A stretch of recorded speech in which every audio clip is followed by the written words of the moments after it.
G'day everyone, welcome back to another video on the channel today. We're back with another power rankings, this time after round 16, so for the power rankings of June. Although I've got this out a little bit later than probably what I should have. Blame it all on that Fall Guy stream. That stream, 15-hour stream, has still screwed up my sleeping pattern, so that's why I've been quite slack as of late. I know Geelong v Melbourne's already been played, and when this video is out, City and Bulldogs has already been played as well. So look, I don't think it matters too much that I've gone into a couple games. Not as ideal, but I don't think people out there are going to cause protests because of it. Now, quickly before I get into the power rankings, as of filming this right now, we are 209 subscribers away from 20k. So if you haven't yet subscribed to the channel, now's your time to do so. Do your bit, help me get to 20k, and enjoy the rest of the video. I reckon it's easier to start off with 18th, and I think last time I had the Eagles at 18th, which is fair enough, but North now deserve to be in 18th. I think North are definitely the worst side in the comp at the moment. They've broken a record recently of 11 games in a row, losing by 47 or more. That's not a record you want to be breaking. They're just extremely uncompetitive. You know, there's a saying in footy, there are no easy beats in footy.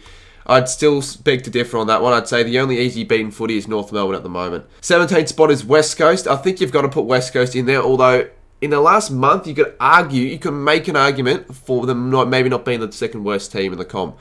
But still, like, overall, you've got to take the whole season into account, and they have been very disappointing, but they've improved lately, and I've had a good month of footy. Now, 16th, it's a tough one here because it was probably going to be Essendon a few weeks ago, but they've had some good results. In fact, almost enough to drop them out of that top three altogether. I know Hawthorn. I'll be honest, the Hawks, they've been quite disappointing as of late. They're that side that can pinch the results when no one expects them to, but as of late, they've been losing pretty much every game. The last game was the win against... It's weird, the last two wins were against Brisbane and Geelong, two sides in the top four, yet I'm probably going to put them in 16th, simply due to the fact that they've been copping some pretty big and hefty beatings as of late. And yeah, we haven't really seen a lot from the Hawks. I like where they're going, but right now, I'd probably put them in this position. Essendon are going to be in 15th, and why I've got Essendon above the Hawks, because they're on the same amount of points, but as of late, Essendon have been much better than the Hawks, and just been playing with a lot more intent and actually wanting to get wins and pick up results, and they've been doing so against the Saints and the Swans.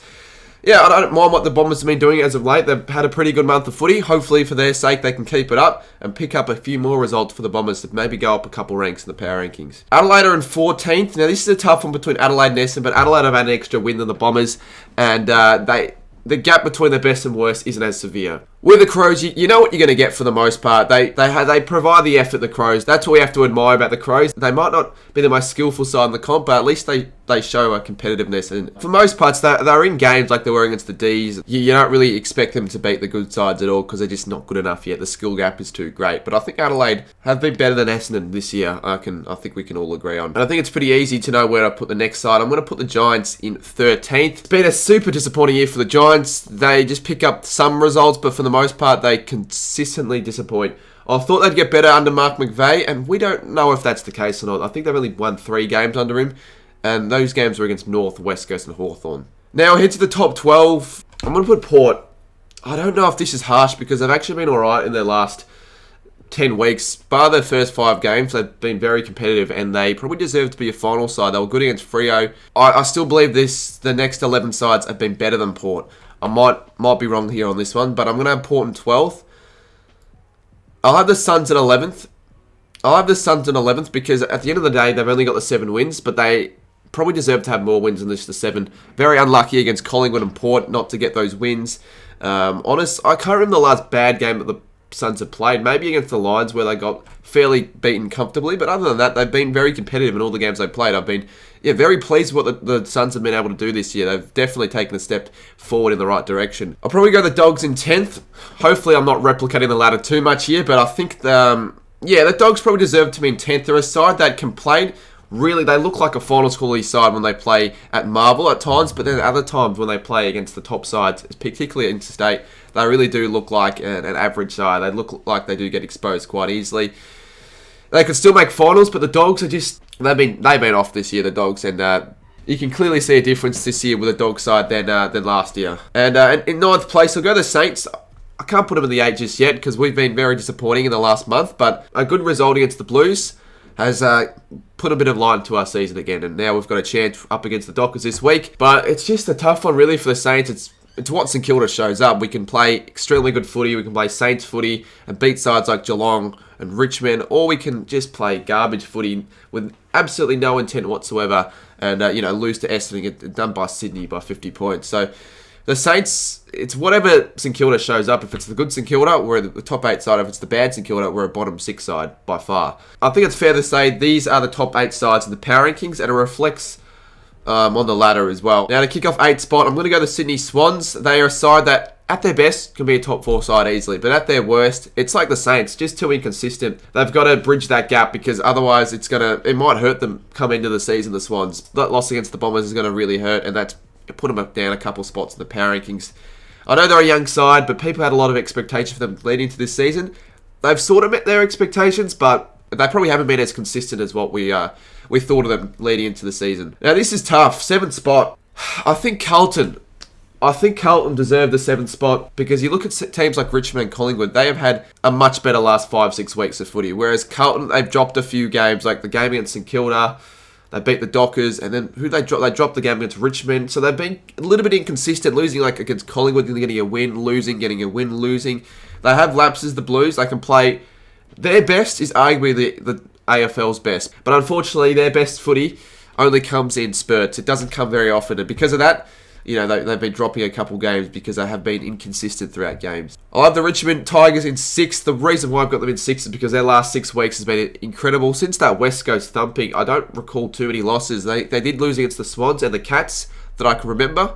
But we've all got to remember, those losses were under a goal. Like, they could have easily won those games. So the Tigers have been in pretty much every game they've played this season, or at least since the West Coast game. They've been incredible, and it goes to show how important it is when they get their plays back, such as Dion Prestia. I mean, they're a completely different side with their plays back, with a full-strength side. So the Tigers, do not sleep on the Tigers. I slept on them earlier this season, but they're proving why they are still a threat for the flag even. And I just never thought I'd ever have this side in 5th for the power rankings if you would have told me that leading into this season. But Collingwood have to be in 5th position. They deserve my placing because they have gone now 7 wins in a row, I think, or 6. 6 wins, whatever it is, but they've beaten sides like Freo, Melbourne, Carlton. Like, they've just been incredible, the Pies. I don't know why it is. I don't know if it's purely because of Craig McRae and what he's done at the Pies, but they've just played incredible footy. Their continuity of the Pies is second to none. They've been incredible, the Pies, this year. They're just continuing to get results, pick up results. They're almost a certainty now of making finals, the Pies. That's how good they've been playing. Now, the top 4, I will take into account the Cats v D's game, even though I'm probably not supposed to, considering this is supposed to be a power rankings after round 16. We start off with 4th, and Freo go into 4th place. I think most can agree on that. They've had a shaky past few weeks. I mean, they beat the Power, but they could have lost that. They choked the lead. They lost against Carlton fairly convincingly, and then they had an average game against the Hawks. I mean, they won, but wasn't the best outing. They've still been picking up results. They're obviously still a top 4 quality side, but they've just had a shaky last month, the Dockers, which has them slip down a couple spots. I reckon the Lions for mine in 3rd. Yeah, they just had a shaky last 6-7 weeks. But then again, that win against the Dogs reinforces why they are one of the best sides in the comp, why they are a top contender for the flag this year. And I think they're deserving of the 3rd spot, but I don't think right now they deserve to be in that top 2. Now, the Ds, I probably would have had them either 1st or 2nd after the Cats v Ds game, but I think it's clear to say now they don't deserve to be in top spot. I know we're taking recency into account with that last game, which we probably shouldn't, but screw it, we will.